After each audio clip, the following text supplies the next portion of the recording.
to the Cinementalists. Noun, plural.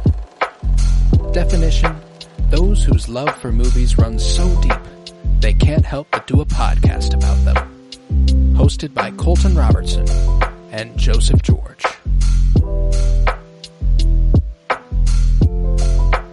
Hello everybody and welcome in to the Cinementalists, where today we begin a month of watch list maintenance, checking off some quintessential boxes that are like, how have I not seen this before? And we are starting with Children of Men, originally premiering 20 years ago on September 3rd, 2006 at the Venice Film Festival, adapted from the novel by P.D. James, The Children of Men, adapted for the screen by Hawk Ostby, Mark Fergus, David Arata, Timothy J. Sexton, and Alfonso Cuaron, directed by Alfonso Cuaron.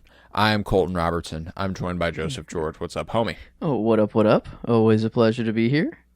Oh, and it's always a pleasure to have you. And I didn't think we were going to run into a first pitch home run like this. This is unbelievable how good of a movie this is, man. Obviously, the point of this month is that they're first watches for both of us.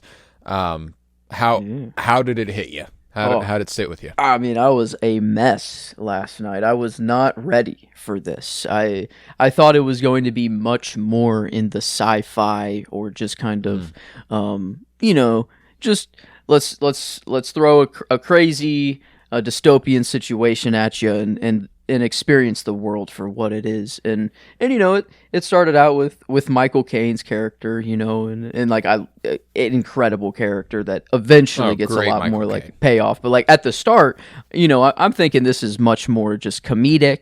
It's gonna be a good time, I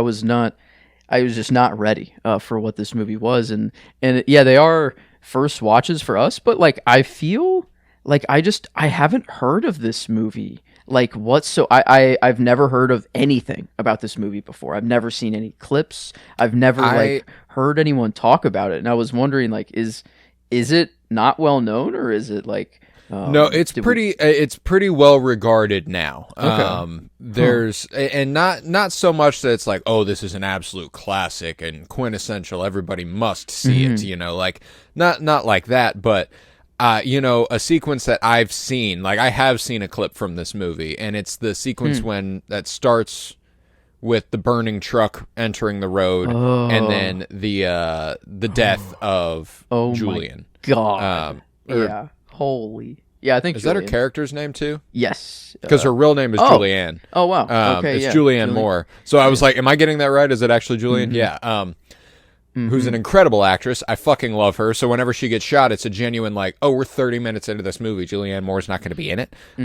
It's incredible choice. But so I never saw that part of the clip, but that's a pretty iconic and sort of, I don't want to say trend setting, but you've watched a lot of stuff that have tried to do what that scene does since then. You know what I'm saying? Like the pivoting camera in the car, one shot, showing you everything that's happening all around the window. This is where that's from. Yeah. So like whenever 2006, I guess. Yeah. Whenever Hawkeye did it a couple years ago, it's a Children of Men reference. You know what I'm saying? Like it's not. This is what made that possible, kind of. At least that's my understanding of it. I've never it's kind of like the old boy hallway scene where it's like, oh, they didn't do that before. That's what popularized it anyway. It could have been done before, but this is what really made it go, oh, this is dope. And that's the only clip I'd ever seen. So, and I remember being like, okay, so this is an action movie.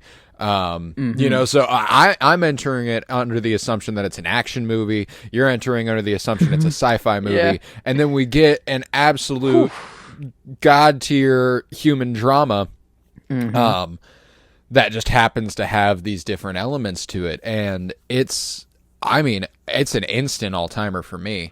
Couldn't have predicted how prescient it would be. Didn't have any idea that one of the main points of the movie and plot points of the movie that it pivots upon is that the Western world is villainizing immigrants and outside making vilifying them and making them the other and putting them into camps and then making them either killing them or making them work to death. And that's not so, and set in the year 2027, just fucking grand. Didn't really know that either. What the shit? And like a virus or a flu was what like caused all of this too. It was like when the flu swept through, or and the virus came through, and then it was made in 2006, and it says that the pandemic was in 2008, and obviously this is set in the United Kingdom or Britain or. I think it's Britain specifically is where it's set. There was a pretty big thing that happened in America in 2008, but it was not a pandemic of the physical variety. It was the housing crisis. So I was like, it was interesting that like it had it had a keen awareness of everything that something could happen, and then something did happen. But I think this is 5 years after 9/11, which I think is a really really important frame of reference. The activists are called terrorists, and immigrants are called terrorists. Report any suspicious activity. They're like just all of the imagery being like be afraid of the outsider. The xenophobia is pronounced, and the idea that like I'm glad I was just too young to like really see that, like really see the overwhelming xenophobia and the fallout of 9/11, the Islamophobia that came afoot, because I mean that was like, it was like, oh, they attacked us, we fucking hate them, and it was everywhere as far as my understanding of it goes. Like every fucking high schooler in America thought they were going to have to go to war immediately, and they were ready to do that. But I don't think we're completely out of the ball game. Like I think no. we're living through quite the I'd say a heightened, even I don't know if it's more, but I'd say we're entering a different. Era. Like I can't say I don't know if it's more or less. I just know it's not as reactionary. Not as immediate. There's not one thing. It's not something happened and then everybody hated somebody for that reason. You know what I'm saying? Like no, obviously we are living through a period of great unrest and deep xenophobia, racism. It's positively vile, the moment we live in, but it's not because they hit the towers and now we're and now we hate them, and like I don't know, is it to be believed? Like I think I saw some like in the movie, some TV it flashed like in a commercial saying like that the rest of the world is literally burnt, or like every city is basically just like it's only there is London. a part wherever they say that like only Britain stands or something like that. That's the thing, is that they've become so isolationist that there's a possibility that it is just propaganda. Like the rest of the world could be fine, but if they need travel visas to even leave, and like there's a chance that they don't know what's going on beyond their borders, because that's the point of doing this sort of fascist state, is like we rule you. You know what I'm saying? And you don't get to leave without us saying so you don't get to know what's going on without us saying so. So here, I don't believe that the rest of the world is burnt. Okay. Now, I don't think it's really here nor there, but I don't buy that. I think that I'd be willing to bet that largely the Western world has fallen into a similar state as Britain and is likely doing a lot of the same stuff Britain is doing. At least that's my understanding of it. Yeah, I think it is largely like propaganda. I mean, they are not shy about any of this, like the cages like in the streets that people have to like walk through, and it's so normal to them. Like they're he's just walking down the street with his cup of coffee. Yeah, and even like later in the movie, I know we're not like in the city, and we're like there's just a lot more going on. But like it's so like walking past dead bodies, or like it's crazy how normal like everything bad it's a war is zone for them. Yeah, and just like it's the thing that makes it specifically harrowing, and I'm sorry, this is just going to be a political episode. Like it just is. I don't know how you can remove real life politics from this movie. But in the wake of America and Israel's invasion of Iran, the images of people, and not just that, but the genocide on Palestine, and like the stuff happening in Gaza, like the images of people crying over their loved ones as they've been shot and killed or blown to smithereens, and and just having to keep moving. You know what I'm saying? Like he doesn't have time to process what he's looking at. He has to get out of it. One of my favorite moments in the movie, and obviously this is a quintessential part of the movie. I'm sorry I've used that word 3 times. I will stop using that word. Sorry. My favorite part of the movie is obviously when everyone sees the baby. That part just absolutely fucks me up. It fucking destroys me. I was an absolute puddle whenever, because he was kind of right. He wasn't completely right. The uprising was right about the fact that the British government would never let a immigrant be the one who had the first baby. They would give her to some posh black lady and they'd take her baby away. I think they're 100% right about that. But Clive Owen's character, Theo, does understand the unifying effect of the youngest child in the world. For a moment, these two sides who are at each other's throats agree to cease fire because they have the youngest child in the world there. You know, like there is an actual baby. It's immediate. Like it was. There immediate. There's no thought. And then I was like, and my head is just flying 100 miles an hour. I'm like, is this deeply dark and cynical movie? And don't get me wrong, it's not really cynical. It's got a really keen understanding of the way things are and operate. And I don't think that it's got like a human bad. I think it actually has a lot of hope. But in that moment specifically, I was like, is this movie going to end happy? Yeah. Are they going to go on some fucking unifying world tour or something, and then I loved that they make it just far enough away and then the fighting starts again. And you're like, you could stop for the baby though. You know what I'm saying? Like y'all were all babies. It just doesn't make sense, again, it does address the whole, and something we've talked about in recent weeks with the revolutionary spirit kind of coming to the surface, and a few things we've talked about after Do the Right Thing, and then what was the one recently that One Battle After Another? One Battle After Another. Yes, yeah, where Chiwetel Ejiofor's character, he says Julian thought it could be peaceful, but it can't be peaceful.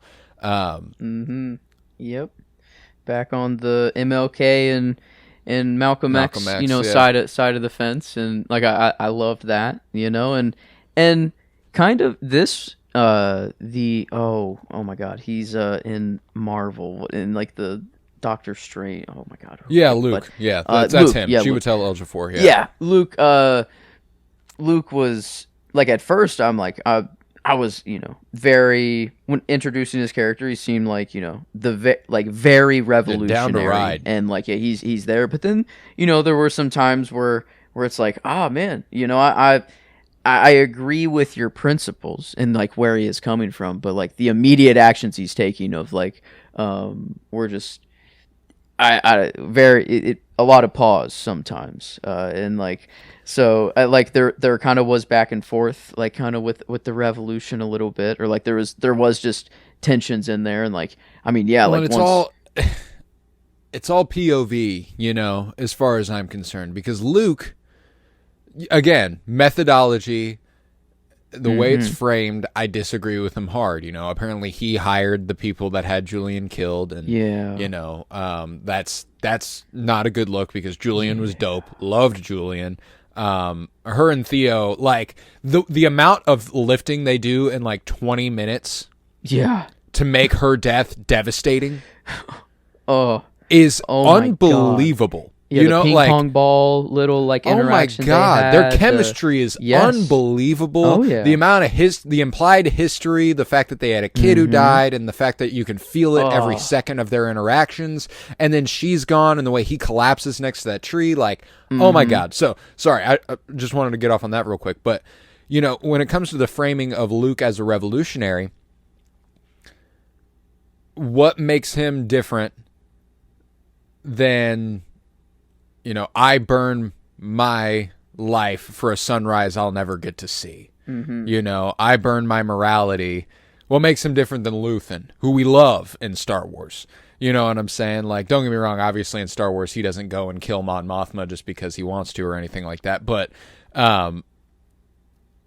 ideologically, that's kind of where he's falling, and I think the framing is obviously extremely important. My favorite thing about this movie is that it's anti-war. You know, like every depiction of the horrors of war is just that. They're fucking horrors. You know what I'm saying? Like it wants nothing to do with violence, and I can appreciate that fucking greatly. But in doing so, it obviously makes the violent revolutionary the bad revolutionary. You know what I'm saying? Yeah, it's like if he didn't have like hiring, you know, the people who actually killed Julian, like if that's pretty hard to get over. Like that's a pretty big hurdle. But like I think he is very, you know, you can't break protocol or else I will have to kill you. You know, like sort of like it's the way it is. It has to be this way because the revolution will fail if we falter. You know, like I do get where he's coming from, and like so I'm never like no. I think like for the movie I'm in a good place, but I think like it just paints him in a lot, like the movie doesn't paint him in really good light at many times. And I think and that's the thing though, is that I also don't think the point is to be like Luke's evil. You know what I'm saying? I don't think we're supposed to think that by any stretch of the imagination. Again, going back to that Luthen Rael monologue, you know, what they're afraid of is that the government will use the baby, they will give it to a posh mother, and they'll make it an image of what's possible in Britain, you know, whereas he is going to use the tool of his enemies to defeat them.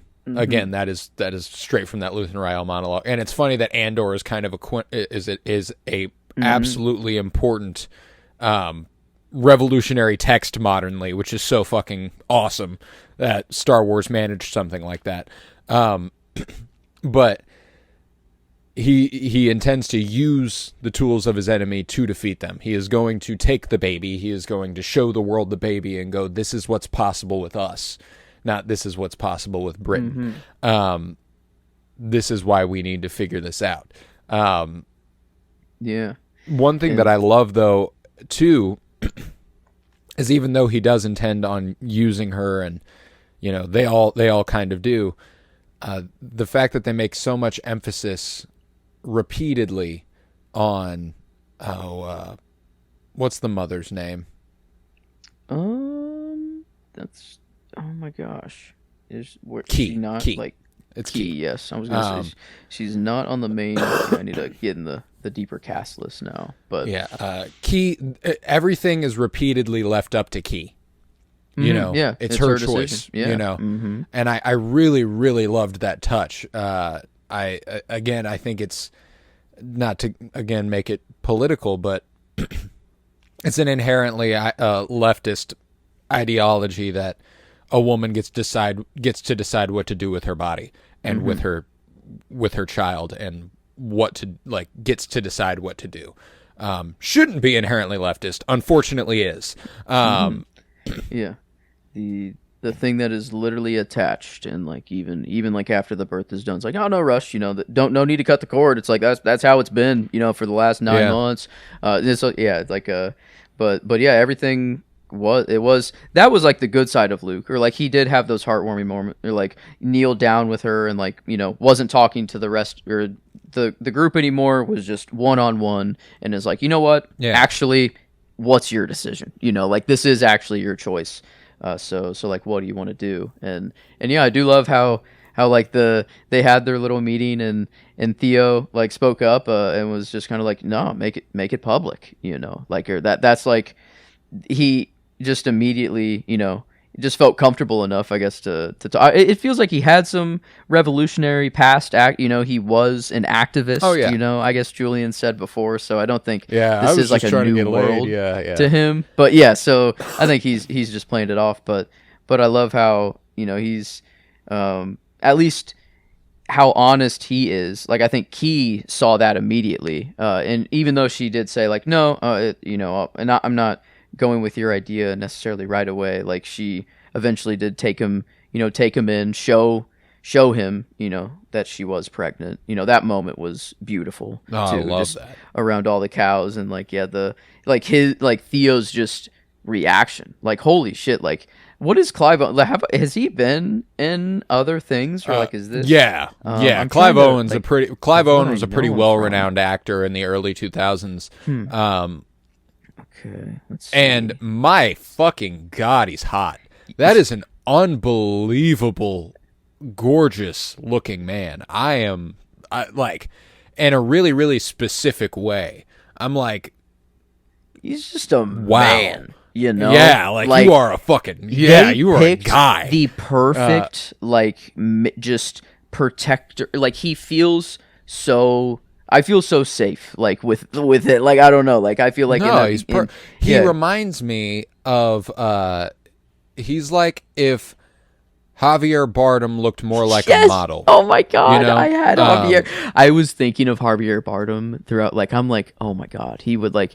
I was thinking at first like he would kill role, this. by the Like, way. oh Javier my Bardem God, he would would have been kill unbelievable this. here. Yes, but I'm not of what Clive Owen did. Like, holy, that moment he broke down, like, after Julian died, and he just had that, he hasn't cried in front of anyone yet, and it's not like, he still has to hold up his kind of, manly, ego and everything, but he has that, just, he's almost going to go for a cigarette, which you can tell is his kind of, how he is copes. Maybe his cope so far, and then just, he just can't hold it in, has that cry, so and like, he, like, oh my God, it was, I was a puddle of tears, like, from Julian's death on. Like, it was just, it was so easy for me to, like, just start crying again. And yeah, there's so many moments like that, man. Like, what I love is, I love all the little actions by people who help them along the way. You know what I'm saying? Like, that's one of the things that gets me.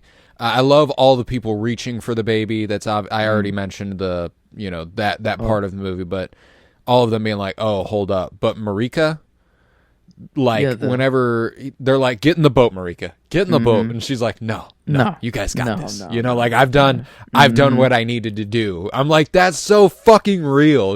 Like, Marika saw the kid, and from that moment on, you could tell this is who we trust. You know what I'm saying? I'm like, she is ready to do anything for that child, and I love it. I was a sucker for it immediately.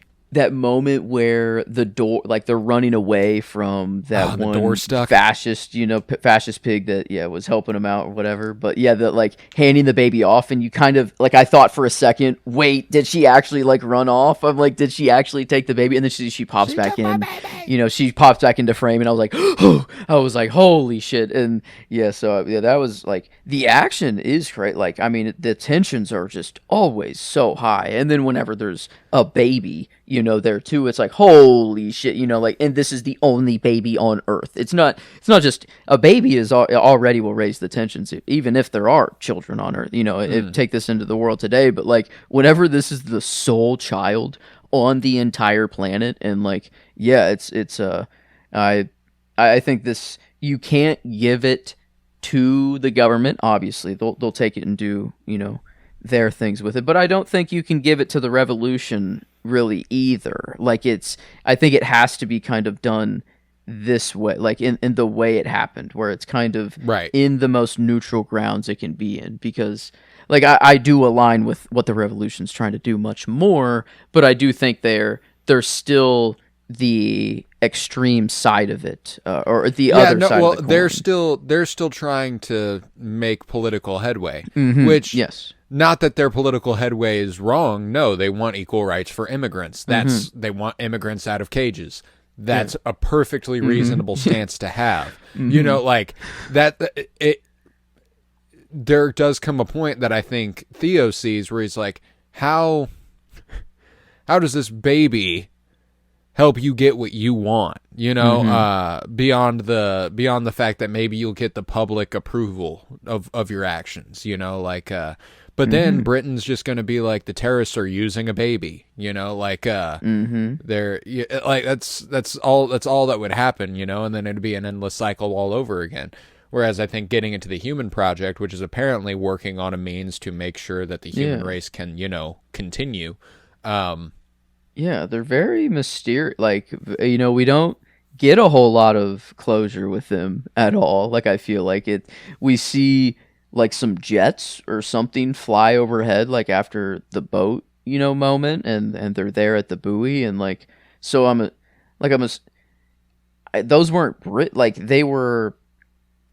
The jets were Britain, because they started bombing the city. So it's just okay. The fighting just does. I was wondering if like these were like the Human Project in some way, like they started the. I don't attack think so. In some No, way. the Human Project. Okay. The Human Project's just the boat. I think the important part to note about the city is that it's not a sanctuary city; it's a prison city. There's nothing but immigrants there. Okay. So going in there and bombing it is them going, we're fine killing our own that are here, and we're gonna kill all of we're just gonna slaughter civilian life, basically. Okay. That was like the one thing I was just like, wait, what? I was a little confused because I thought it was like a. They were waiting on or they were like waiting for the Human Project to show up there. They're like, oh, they're not here. They'll be back. Don't worry. And then I thought like this was like, the jets overhead. I'm like, is this them? I was like, wait, is this them them saying that they're here, or like that they see them? And then the bombs went off. I'm like, wait, what? I'm like, wait, why would they bomb? I was like, huh? And so I guess I just didn't put it together. Thank God they show that boat show up, bro. Like, I was. I was rationalizing in that moment before the boat shows up. I'm like, it's going to cut to black. It's going to be over right here, and it's going to be left to interpretation. Does the boat come? Does it not come? It's up to whatever you think. I was like, it's going to be one of those. And then the boat shows up, and I'm like, oh, thank God. Okay, cool. The boat shows up. We're chilling. Yeah.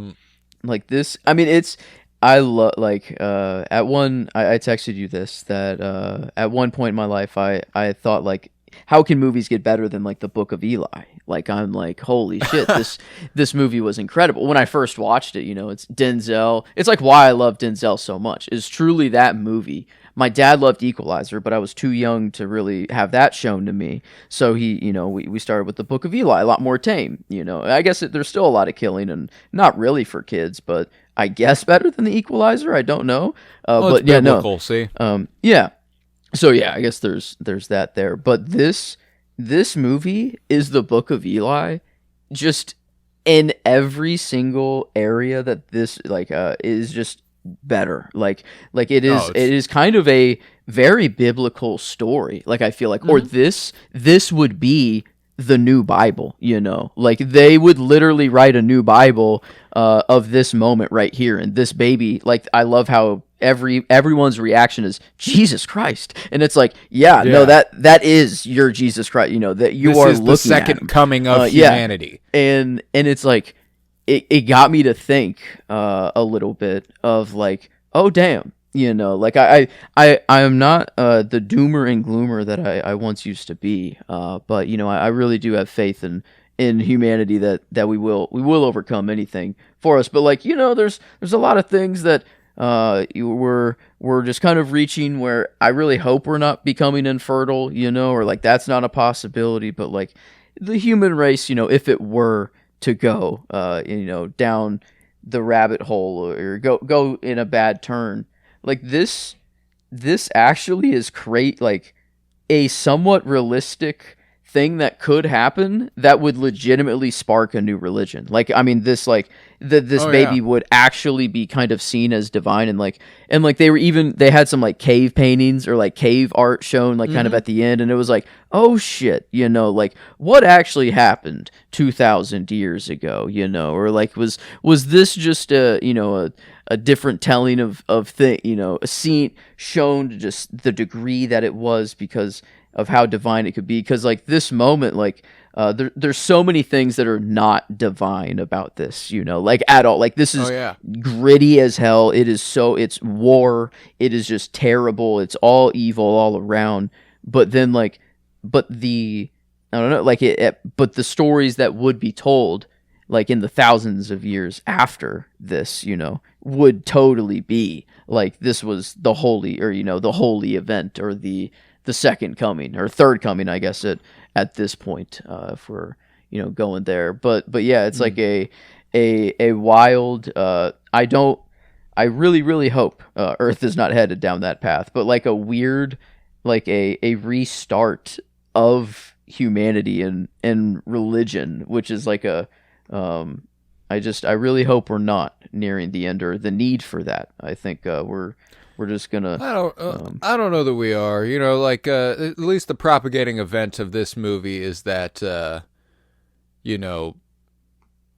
they have no idea why infertility suddenly struck. Yeah, people like women just started to not be able to have babies. God, that is, oh my God. Like, yeah, that would be just terrifying. And yeah, they did have, I guess, those factions of like the people who were like, this is God took away, his greatest gift to us. And like they even, chopped off their dicks, I guess, to really go down for the cause. But yeah, so yeah, it's like that is kind of weird. And in the first time that, I'm assuming, people that have gotten vaccinated have tried to have children, and like it'd be very aware or obvious if like the vaccine like made you infertile.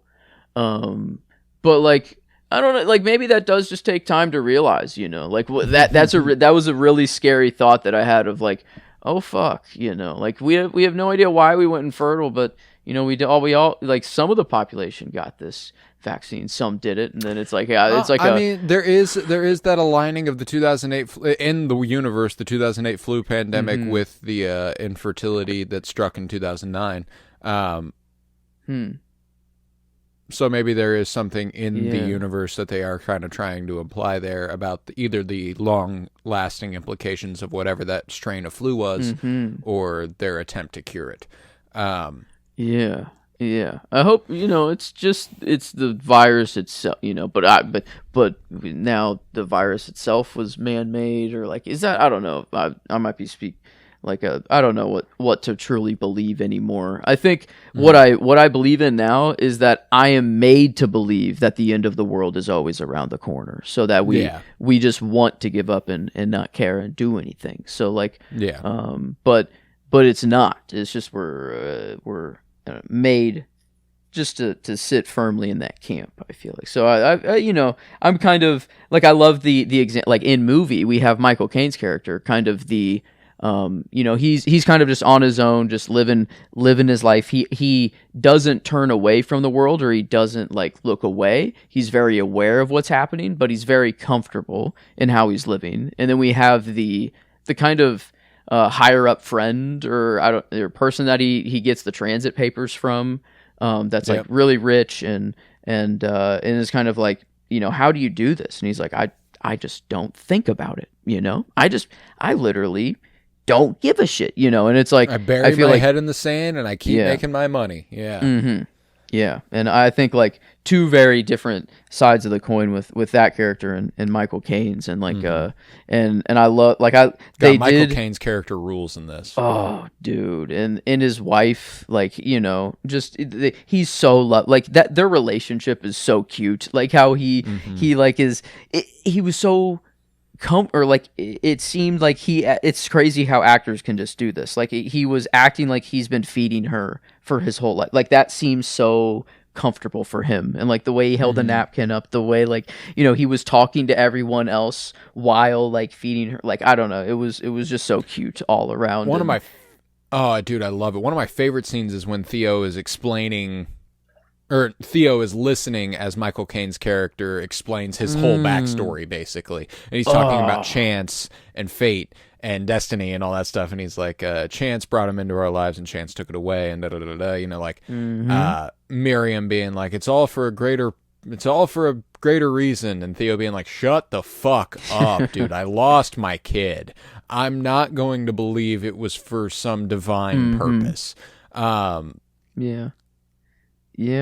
And, you know, I guess he really got, I don't know, I like this, he would be the Joseph character, you know, not to toot my own horn, you know, I'm not tooting my own, the biblical Joseph, but he would, you know, he delivered that baby, you know, he did. Without that man right there, like I don't think this baby does survive, or, you know, it's in just someone. It would have been used for different means else, for sure, you know, so, like the revolution would have used it, or Britain would have found it in one way or another, you know, like and Key was told by Julian, the only person to trust with this is Theo, and I think that's so like that's again just building that relationship in 20 minutes and then letting it last the whole movie, even with her not in it, is so fucking good. Yeah, they it's crazy how much they accomplished and how many like different viewpoints they could get, how many different, you know, kinds of characters they threw in, and like, yeah, I mean, like this, it was just, my jaw was on the floor. Like, I'm like, holy shit! Like, how have I not heard of this before? Like this was truly like, yeah. I'm so glad. Like, we just decided to do some like first viewings and maintenance, and this is the best. It could not have started off better. No, I mean, I'm sorry to the rest of the month. There's no fucking way. You know, like there's just no fucking way. This is the best movie we're gonna watch this month. At least that's what I mean. Scooby-Doo 2: Monsters Unleashed will have something to say, but you know what? Then, okay, I did speak too soon, actually. Probably. Yeah, I mean, so like, that's until okay. then, but there might. I don't think we're gonna find anything that's better. No, but I wanted to point this out. When it comes to Julian and Theo, we're looking at a rugged kind of, you know, playful, suave cowboy type figure who gets into the activism game because he loves the people in it, and, you know, he does believe in it, but he's not all the way in, and he falls in love with the absolute queen of this shit. She is, you know, she is the rebellion. She is the leader. Fall in love, lose their child. It makes him go astray. He doesn't stick with the rebellion, but she dives further and deeper into it. It becomes her life, whereas he stays tertiary. Why didn't The Force Awakens do this better? Huh. Yeah. Damn. You know what? I hate to keep bringing it back to Star Wars, but this is Han Solo and Princess Leia. Oh my God, was this like? Yeah, so much. And this was 10 years before The Force Awakens. They couldn't have just ripped this shit beat for beat. Now, you know, don't get me wrong. I don't want them to kill Leia in The Force Awakens or anything, but. Damn. Yeah. Like this immediately gets you to like. Don't get me wrong. I've understood The Force Awakens in its beats as far as like what led them to drift apart and grow apart. But this movie hammers home that there was never any love lost. You know, it just that they couldn't stay together.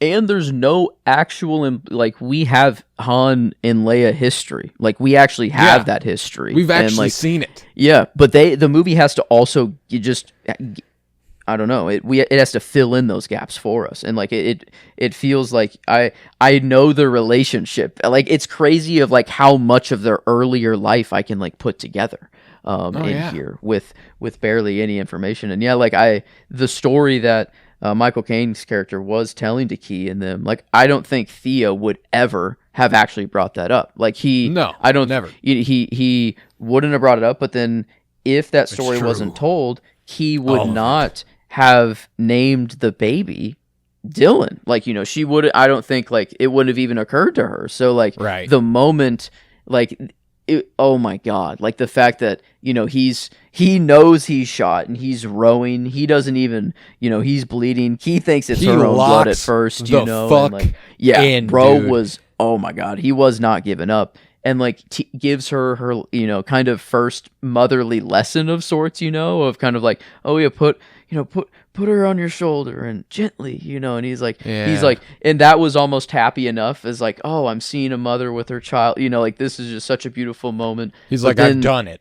Yeah, but then she's like, oh no, I'm gonna name her Dylan. And it was just, I was like, oh no, I fucking lost it from there, you know, because then, I mean, he just has his like a true blissful moment. I feel like there is like a like, you know what, he did not see that the loss of his child as, you know, there's no reason that can't be divine, you know, wherever. And it is probably just it's not. I don't think his child did die so that he could be here. So, you know, or whatever. There's no free will. But it, you know, it's beautiful that way. A little, you know, it's the gleaming light that you can take, you know, out of the idea. Like I'm sitting there in that moment as he's dying at the end.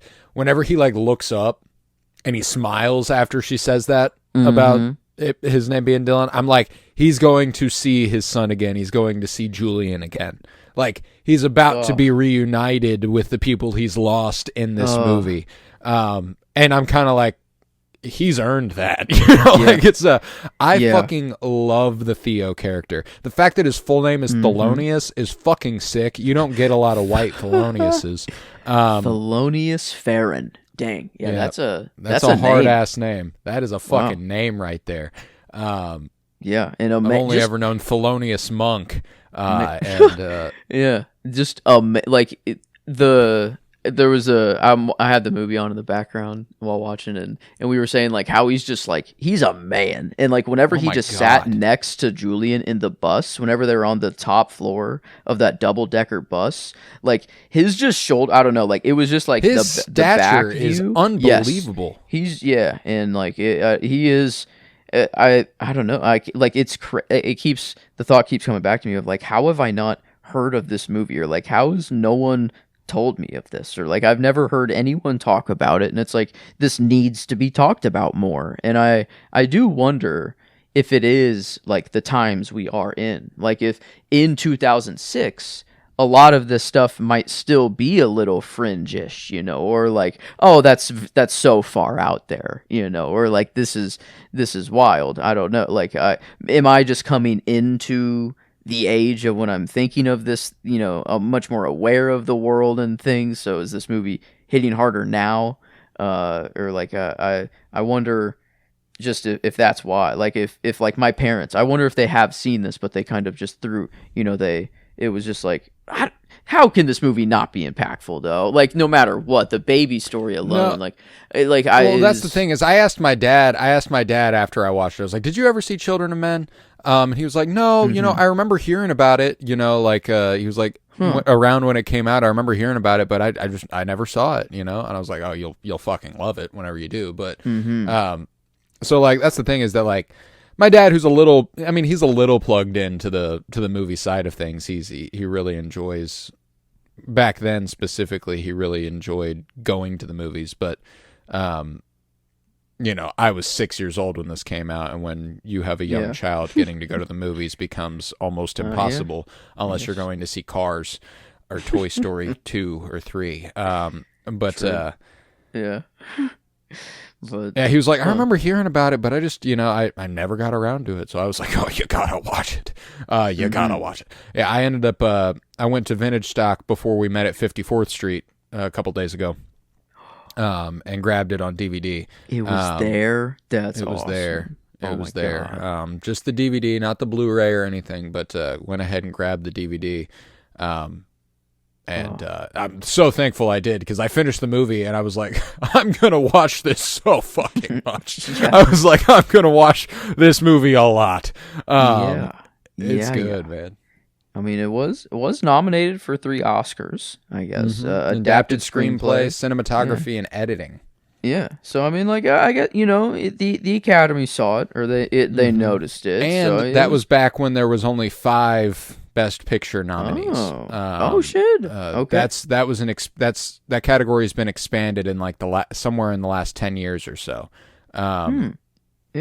Hell yeah. I mean, because I'm not well versed in the early 2000 movies. Like, I'm thinking like Transformers, or like as compared to the movies I know in the early 2000s, this is just holy shit. Like, this is an all timer of all, like. Instantly. It doesn't matter. Yeah, regardless of era. One of my favorite lists that I've done on Letterboxd is it's called 4 Favorites 1971 through now 2026. And because I've seen at least 4 movies from every year since 1971. Okay. Dang. Now there are years prior to that I have too, but they're not consecutive, and therefore I can't comfortably make it a part of the list. I'm like, I've seen that many movies and all that. So the 2006 year, this was the first update I'd made to that list since last year. Like, I hadn't updated it in months, and I was like, this is so easily going in that 2006 category alongside Inland Empire, David Lynch. Ooh, okay. Deja Vu, Denzel Washington, Tony Scott, and okay. The Wind That Shakes the Barley, Cillian Murphy. Also revolutionary movie, but... Okay. Very, very strong. But yeah, I'm trying to see. I'm gonna look into what else was nominated in that year for the Oscars, because I'm curious. I'm opening the extension now. Let's see. It would have been 2007 that these were nominated, because it's The Departed. The Departed was a tough would have been a tough one to beat. Let's see. Adapted screenplay is what I'm looking for. The Departed one. So, yeah, that makes sense. That tracks, I suppose. Pan's Labyrinth won cinematography, which, again, makes sense. That's a Guillermo del Toro one. And The Departed one editing. So, unfortunately, it was up against The Departed most of the time. Damn. But now I'm looking at the other Best Picture nominees, and I'm like, this is bullshit. This is bullshit. It should have snuck in there. Snubbed. We're boycotting the 2027 Oscars. That's what's happening. That's what's gonna the 100th annual Oscars. They're not. Or 99th. Not for me. They should have nominated Children of Men 20 years ago. Yeah, and no Kansas City. I was hoping, maybe the Kansas City Film Critics Circle, was aware enough, but maybe it's just not on here. Or they don't have it on IMDb, but we were not there either. So come on, yeah, we need get the act together. How this is my bid for membership withdrawn. Maybe we need not a sequel to this, because I don't think there's much. The juice of this story is what we saw, but maybe a remake. And Javier Bardem. Let's run it, Just let's do it again. Give it to the people, so it becomes. No, I don't want it. This is already good enough, I think. Like, I'm like, there really is remaking it would be pointless. It'd be the same fucking movie. That's what's devastating. Yeah. Is that this movie was made 20 years ago, and it was prevalent enough then. Fuck. And it's prevalent enough now. That's thoroughly horrific. I can't stand it. It's one of the most devastating, like, when it comes to the history of America and kind of looking at our immigration policies and the way we've treated migrants and quote unquote illegal aliens, which is such a dehumanizing term, it's insane. People can't be Literally. illegal, and they are literal humans, not aliens. So, it astonishes me just how awful we've treated immigrants while simultaneously being the melting pot of the world. You know what I'm saying? Like, unbelievable hypocrisy. Unbelievable hypocrisy.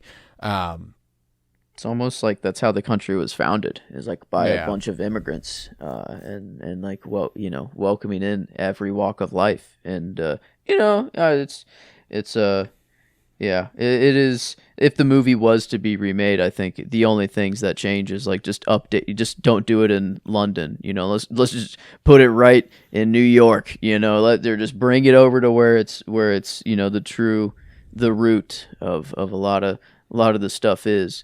But yeah, it does kind of suck that this it does still hit as hard now. But I think at least it only enhanced the movie experience. I wish we weren't going through the things we're going through, but goddamn, did it any time. I don't think I just cry at any given moment of like the world situation, or like I feel that way sometimes, or like man, the world really is not the brightest right now. But I've never just cried but like whenever I'm like crying for, it sucks for them. It's like also a good time to let those emotions go too. Like it's like nice we were aware of this in 2000s, or No, there's a catharsis, like when a movie speaks to a moment so specifically and makes you realize you're right to feel the way you do. Like because stuff can be so, like, one of the hardest things for me right now, and just generally, I expect this is the case for a lot of Americans whose life hasn't physically changed much. Mm-hmm. You know what I'm saying? Like, I'm incredibly privileged. I've been able to continue to go to my job, and I can still drive to work every day, and everything seems fine, and nothing in my day-to-day life has changed, but I'm bombarded constantly with the fact that there are people being sent to camps in America by immigration cops, as they are referred to in this movie. Like, I'd say like we were talking, like the guy who nearly capitalizes on the fact that there's a baby is an ICE agent. That is what he is. Yeah. Just for Britain. And we watch the way that those people treat immigrants in this movie. That is how ICE agents treat immigrants here now. That's not far-fetched. We've watched it happen. We've seen videos online of people being literally murdered by them. Like it's in broad daylight, plain to see. And the dissonance of knowing things like that are happening and still going on my day-to-day life as if stuff's like normal is, again, this is from an incredible place of privilege, and I do not mean this to sound like, oh, poor me, because it's not poor me. In fact, it's like good for me, but it sucks that stuff is just normal. Like everything, like day-to-day life hasn't changed much, even though it feels like everything's different. So when a movie can capture a moment like that and go, you are not wrong to feel the way you feel. You are not delusional. You are not making this stuff up. Yeah. Other people feel this way. Enough to make a movie that is this good about it. It reminds me of an Ethan Hawke quote that I've talked about before, which is where he talks about art as sustenance. Where he's like, a song can just be a song, but then you can go through a breakup, and all of a sudden this song is everything to you, and it means the world, and or you can be the happiest you've ever been, and all of a sudden this poem captures exactly the way you're feeling. And it's that idea that you're not alone in the way you feel. You know, you're not the first person who's experienced this feeling. And I love when movies can make me feel that way, you know? Yeah. And it can also give you a keen sense of morality, you know? Like, I think this movie has a really, really great understanding of what's right and what's wrong. You know, another movie I watched recently that, just given the state of the real world, made me just devastated me. And it's a movie that should not devastate you. Like, not at all. Children of Men should devastate you. There should be points in it where you are actually sad. But the Rob Reiner political romance movie, The American President, should not make you upset. You know? But there's a part in the movie when the President of the United States, played by Michael Douglas, love Michael Douglas, comes on screen and he talks about how there's no bill to fix crime without a ban on assault rifles and handguns. And this movie was made in 93. There's no bill for crime to do anything about crime without the banning of assault rifles and handguns. So that's the bill he's going to send into Congress. And, you know, they're going to try to bring emissions down by 20% because they need to fix the climate crisis as soon as possible before it's irreversible. 93. 93. It's just 33 fucking years ago. And I'm watching this guy on screen, played by Michael Douglas, and just going, I fucking wish, man. Oh my God. Even in the last 10 years, I've been wishing for anything even kind of like that. And just haven't gotten it. And just in terms of presidentiality, as it were, you know, politics be damned. Don't get me wrong. I loved the politics in the movie and I'd prefer it, but, fuck's sake. It's just, we live in such a grim moment. So whenever movies like this go, there's reason to hope, though. I love, that's so important to me. Because the world does seem very dark and grim, and there's literal genocide on the planet that we live on right now, but it is not as dark as the world that we see in Children of Men. Like, this is as pushed to the absolute. I think we're not to this quite dystopian level yet. And whenever if beauty can be pulled out of this world, or I am crying tears of joy, at the end, there are very sad tears at some points, but I am happy, I'm a mess because I'm it is gonna work, or this it's moment beautiful. is so beautiful. And if beauty can be pulled out of that world, it is, I think, it makes me think that it should be even easier to pull the beauty out of our world, because the evil hasn't quite taken over like this yet. You know, it isn't. I truly hope we're not going down this path, but that is the slope that we're on. There are ice agents now, and there's but how long until they are just in the streets, or everywhere you go, you can't go anywhere without seeing it. I don't know, but yeah, it is all sense of the presidentiality. I think it is just kind of law. It is crazy, just what is presidential nowadays. I was scrolling through my notes just the other. I was cleaning up just a bunch of stuff on my phone, letterbox list, everything, my notes, and I just rolled past a John F. Kennedy quote. And I just I almost cried right then and there. I was just oh my God, this is how they used to talk. We've lost the fucking recipe so fucking bad. And don't get me wrong, I'm not trying to say that every fucking president prior to Trump was a fucking saint. That couldn't be farther from the truth. You know what I'm saying? And I'm not saying it was good that we pretended everything was all right. But fuck's sake, it was nice to have somebody who was competent enough to speak with some degree of grace and class and just generally didn't go, this guy died, good. You know, what are we going to do? We're going to kill a lot of people. Yeah. You know, I'm not going to use the word war because they don't want you to use war. You got to ask for permission to do war. So we're doing a military operation, you know. Man. Yeah. No. Why did you go to war? Because I felt like it. Like, there's an astonishing level of evil, vile terribleness that is existing at the heart of our country. He's a pedophile and a rapist. That's not false. That's been proven. That's something that we have tangible evidence for. And there are still people who think he's cool.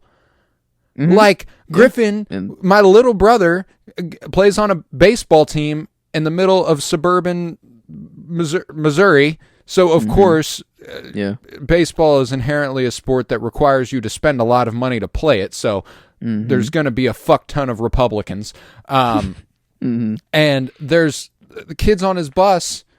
They were talking about conspiracy theories the other day. They were on the bus coming home from a game, and they were talking about whether or not Donald Trump's assassination attempt was real or fake. I'm not going to dive into that at all. But they were like, Trump's a dog. Like, that's what Griffin was hearing them say. He was like, Trump's a dog. He's dope. Like, he's a pedophile and a rapist. Like, removed from anything that might be doggish to you about that situation. Yeah. He's an awful fucking human. I don't know. I can't rationalize any sort of grace from this fuck in office, but sorry for the rant. I haven't ranted about it in a really long time on the podcast because we have been told repeatedly that when I get political, it's quote unquote too political. But I don't like I mean, this movie is not shy of going to these places. Like, it is like the point, very much the point here. So like, no, we're on Bill. I don't think you're off the cuff here. This is it is supposed to invoke these feelings. So like it is very good that we're not in that camp of like, oh no, actually the leadership is cool and like what they're doing, these camps, great. Like, yeah, no, I'm actually so behind it, or just looking the other way is like, no, I like it to be on the right side of the fence here. I think it is good. And yeah, like the you were talking about like the art as sustenance, like when watching, I kind of like the thought occurred to me of like movies, you are just sitting with it for so much more time that I feel like it's one of the most transparent forms of art that there is, because you're trying to kind of replicate reality anyways. You're not like a painting where you have your own style or things like but like with a painting, there's so much mystery between you and the artist. You can try to see what they were thinking, but with a movie, you have, sometimes 2 hours to actually sit with, and you can, I feel like, get in the head of a director or of someone a lot easier than like a artist, or like a painter, or even like a sculptor. We see the statue of David like there, and like with a bionic leg or whatever, but it's like, it's like the movies are kind of like just an ultra transparent form of art, where it's like we're peering directly into the eyes of the director because it's what they saw in their head that they're trying to get on screen. Like I love Alfonso Cuaron, speaking of the director, is an unbelievable talent. This was the 4th Cuaron movie I've seen. And you've almost certainly seen ones that you don't realize you've seen. You own another one, Y Tu Mama Tambien. Oh, no way. Yes, Okay. is an Alfonso Cuaron movie. Love that movie. Gravity with Sandra Bullock. Oh, shit. Whenever she Okay. drifts off into space and is Yeah. stranded, that's him. And then Harry Potter and the Prisoner of Azkaban. Okay. He directed that the one's best actually Harry gas. Potter movie. Yeah, That he one- directed yes, the that best one is Harry Potter actually movie. so good. Damn. Yes. Okay. Wow. I do like this man a lot more than I thought. Yeah, he he hits hard. I still got to see Y Tu Mama Tambien, and I still haven't seen Gravity. I just added that to the watch list. In the midst of making I was like adding so many that I'm like, okay, now I'm gonna make a list of all the space movies I want to see. Now a list of all of the, or just all going down that rabbit hole. But man, I didn't know Gravity was him. I thought, I need to revisit that one. I haven't seen it in like since it came out. I remember I watched it over at Brody name drop Brody Parker's house. That's a pull blast from the past there. With his parents on like just a fucking movie night where I was staying at his house, and like we watched Gravity, and I remember I was 13, so I was like completely uninterested, unenamored by it, because it's now I think I'd probably appreciate it more, but at the time I was like, it's a space movie without any of the sci-fi action stuff. It's just it's an astronaut who is floating through fucking space. You know what I'm saying? I'm like, that's and that's all I remember about it. It could be more. Yeah, it's like, it's a big. It was like, holy, it was a big deal. Like, yeah, so I mean, I haven't even seen it at all. I haven't even seen it at all. So it'd be a first viewing for me. So like, I've heard so much about it, but yeah, it's like, it's crazy. Another one that is kind of crazy I haven't gotten around to, but yeah, now after this, I'm in with Alfonso. I mean, yeah, this dude, he cooks. Like this dude, I'm fully behind him, and yeah, like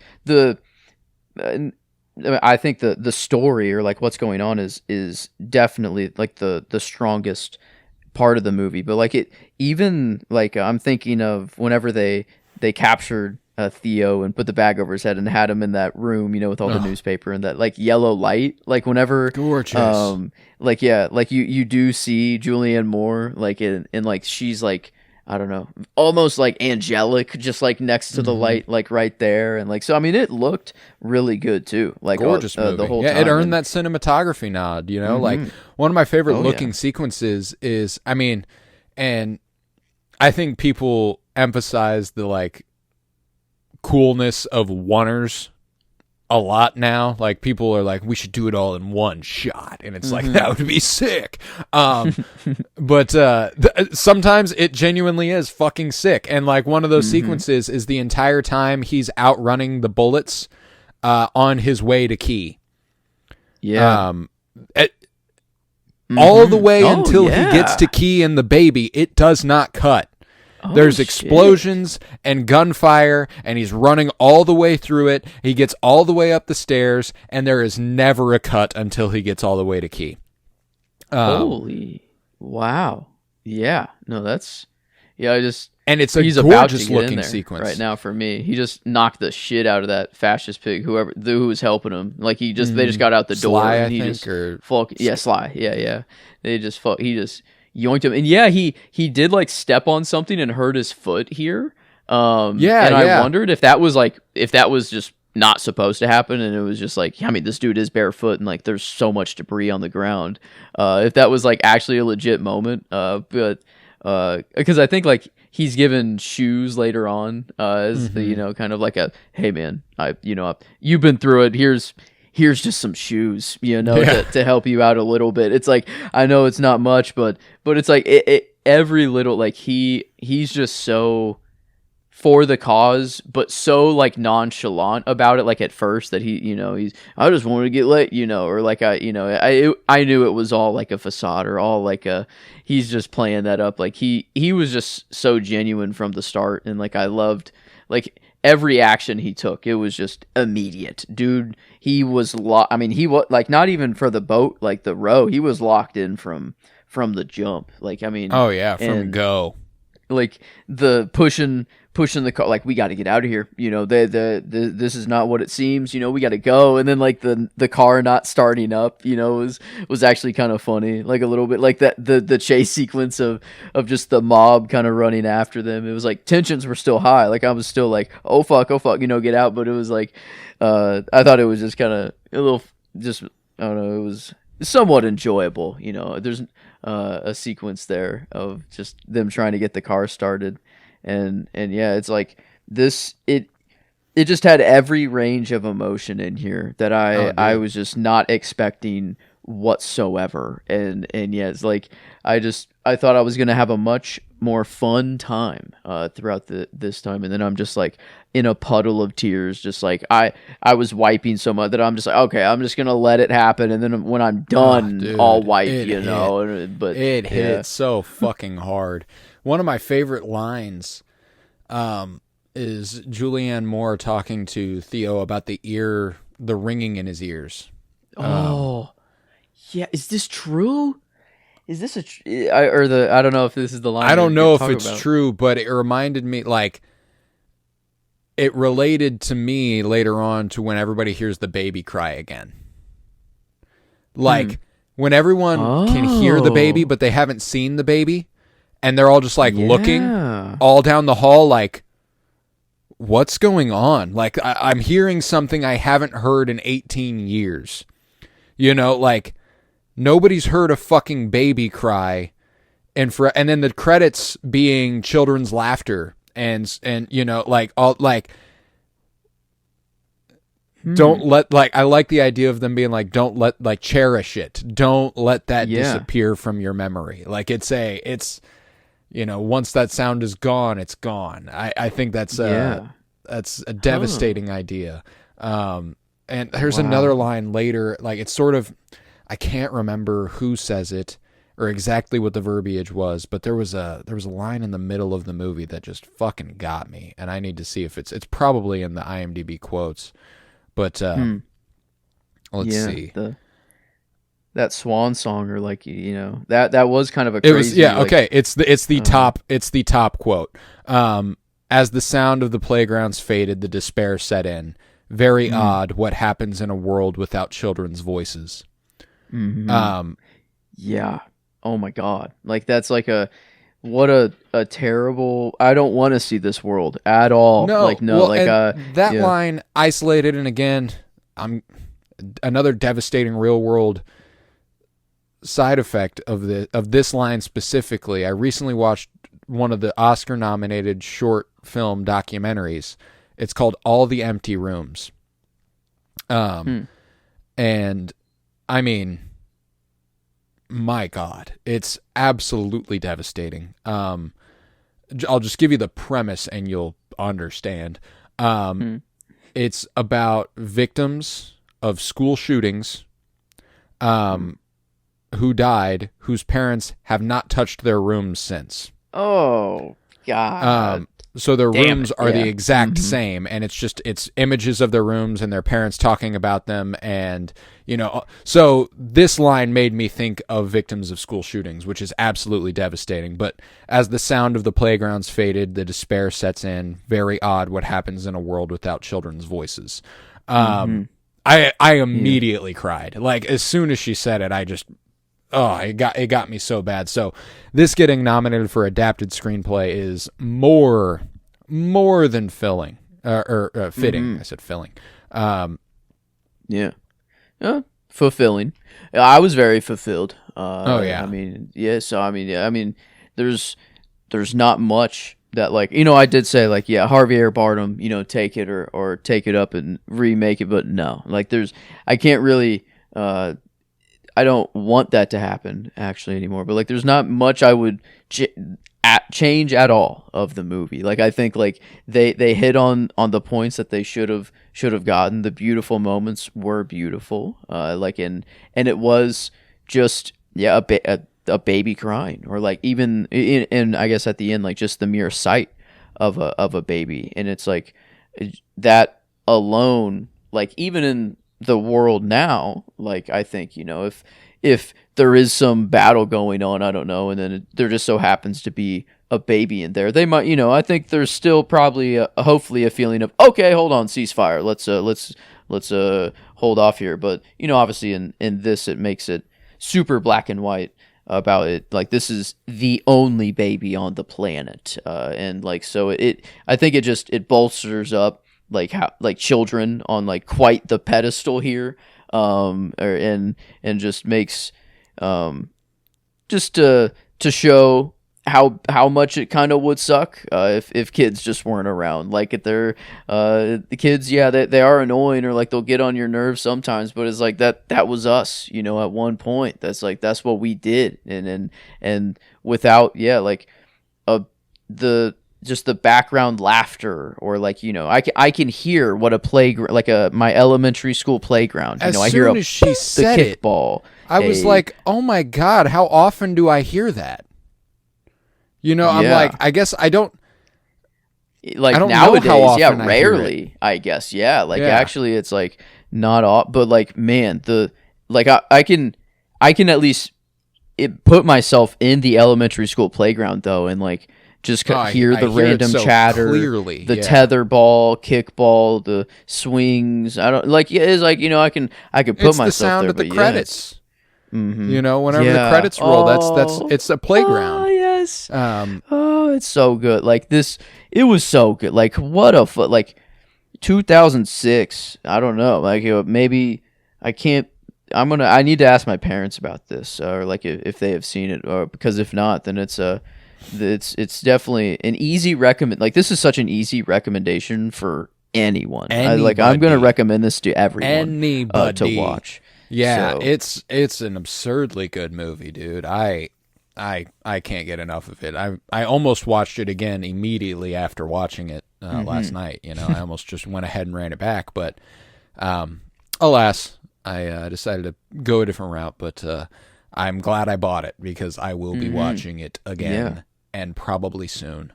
But I think with that, I can do some plugs. And then we can go ahead and rate this movie on a scale of 1 to 10. Yeah. Easy number for me. And we will get on out of here. So, if you would go ahead and leave a 5-star rate and review. I mixed the words "if you will" and "would," so I switched it to make it sound like I naturally meant to by doing a Southern country accent. See, go ahead and leave a 5-star rate and review. Download wherever you might be listening. It's a huge help. We would appreciate it greatly.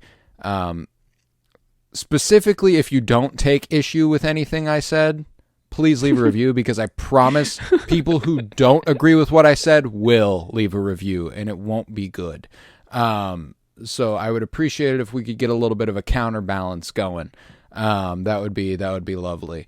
For the cause. But for the cause. I'd really appreciate it. But so leave that 5-star rate and review, and download wherever you might be listening. You can check out our other shows. Right now, we're pretty active on Geek With Me, as Maul Shadow Lord kicked off. We definitely talked about that. Looking forward to covering that week to week.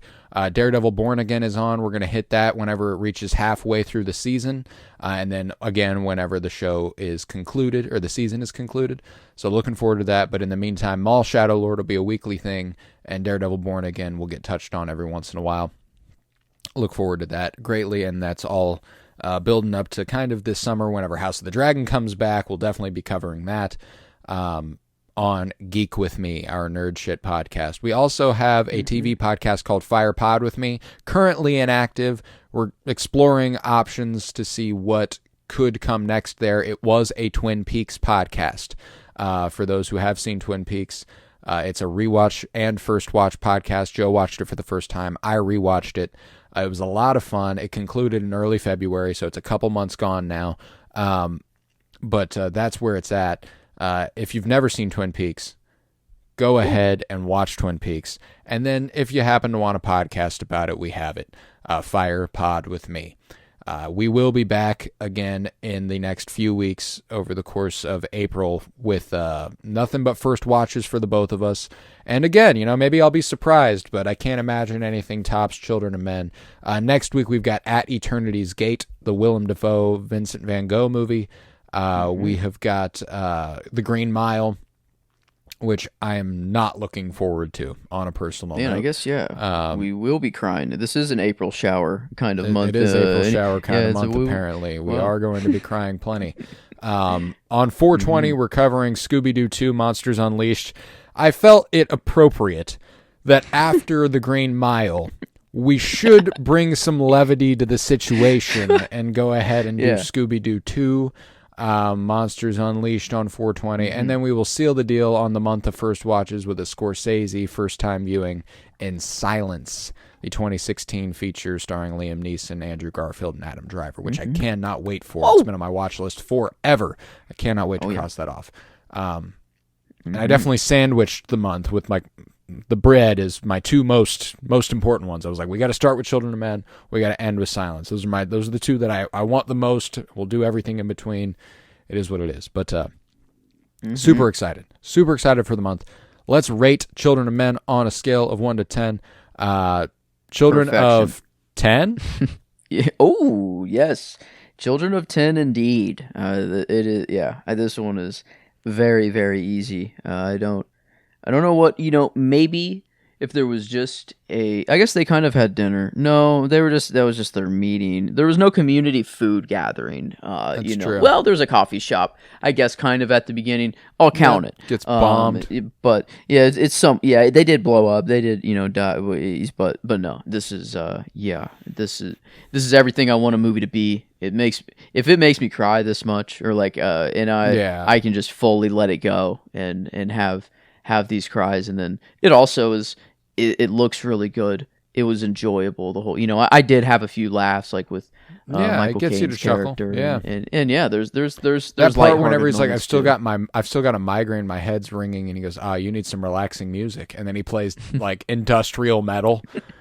And he gets up and he strums the air guitar, and he actually gets Theo to laugh a little bit. He's like, "Oh, you fucking asshole!" That's good. That's good stuff. It did make me giggle and pull my finger.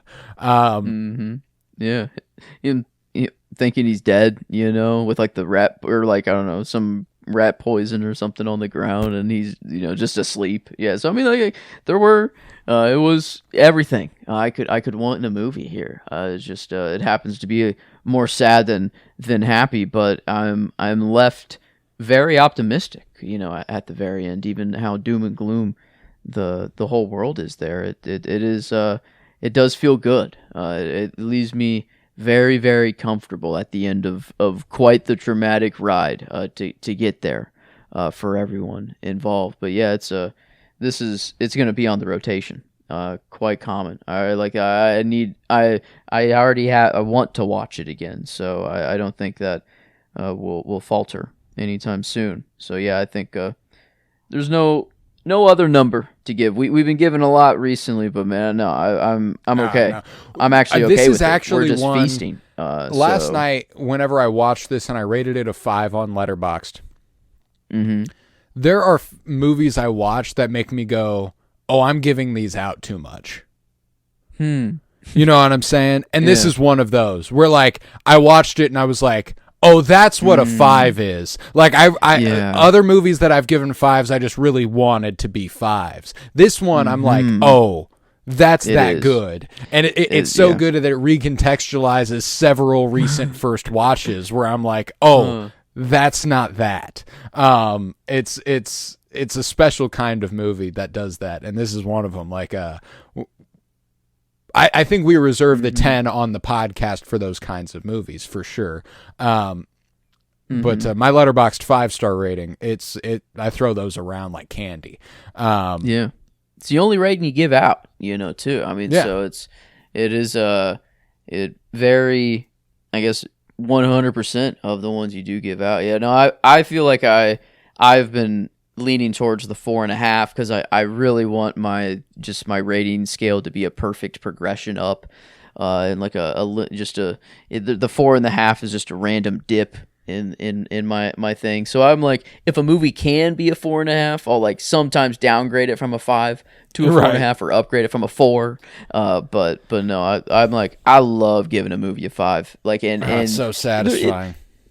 There's just levels to this shit. But yeah, this is it is a different level. It is quite on a different pedestal than some other 5s I've handed out recently too. But no, yeah, a great fucking start. This was very glad that the movies we signed on for. I don't think I'll be disappointed with the rest of the month either. Like, I am still very I think I was more we got eager some good for stuff the to look other forward ones. to. Yeah. So I'm ready. Yeah, this is a good month, or I feel like going to be. So yeah, I'm comfy. And the 10, Comfy as 10's, hell. yeah, is only right here. So yeah, Fuck there we yeah. are. Fuck yeah, buddy. Well, then I guess with that, we can conclude this episode of The Sentimentalists, and I'll end the episode with a quote from Javier Bardem, with a little addendum. Yes. But I was Colton Robertson. I was joined by Joseph George. Thank you very much, homie. Oh, thank you for having me. It's always a pleasure to be here, homie. Oh, and it's always a pleasure to have you. And remember, no to war, free Palestine, and fuck ICE.